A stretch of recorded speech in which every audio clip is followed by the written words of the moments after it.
તો કેમ છો મિત્રો, મજામાં? ફરી એકવાર સ્વાગત છે આજના મારા મિની વ્લોગમાં. તો આજે હું ફૂગી ગયો તો મારા મામાના ઘરે.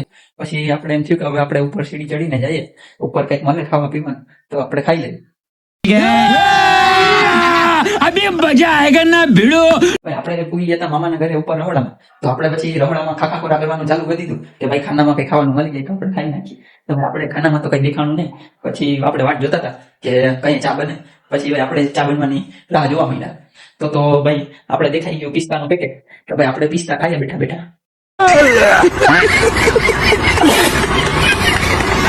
તો ભાઈ આપણે બેઠા બેઠા પિસ્તા ખાવાનું ચાલુ કરી દીધું હતું. ચા ના બને ત્યારે કાજુ બદામ પિસ્તા ખાઈએ બેઠા બેઠા. તો ભાઈ બેઠા બેઠા કાજુ બદામ ખાઈ લીધા હતા. પછી એમ થયું કે ફ્રીજમાં કઈક નજર મારીએ, કઈ ખાવ તેવું તો ખાઈ. તો ભાઈ પછી આપણે ફ્રીજ ખોલીને જોયું તો એમાં પડી હતી માજાની બોટલ હતી. એમ થયું કે પી લો. પછી એમ થયું કે આપણે તો આજે ચા જ પીવો, માજા પીવી જ. પછી આપણે ખાનું કરી દીધું બંધ. અચ્છા, हमको सिखा रिया है. પછી ખોલ્યું ઉપરનું ખાનું. તો ભાઈ ઉપરના ખાનામાં પડી હતી કેરી કટકા કરેલી. પછી એમ થયું હવે તો હળી ગઈ છે, આપણે નથી ખાવું. પછી હેઠે દેખાણી આપણે આઈસ્ક્રીમ. ફાઇનલી આપણે ચા જ પીવું એટલે આપણે આઈસ્ક્રીમ નથી ખાવી, કર્યું ખાનું બંધ.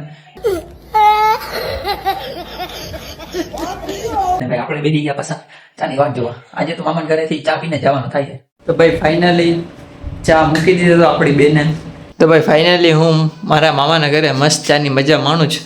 મળીએ બીજા બ્લોગમાં, ત્યાં સુધી રાધે રાધે.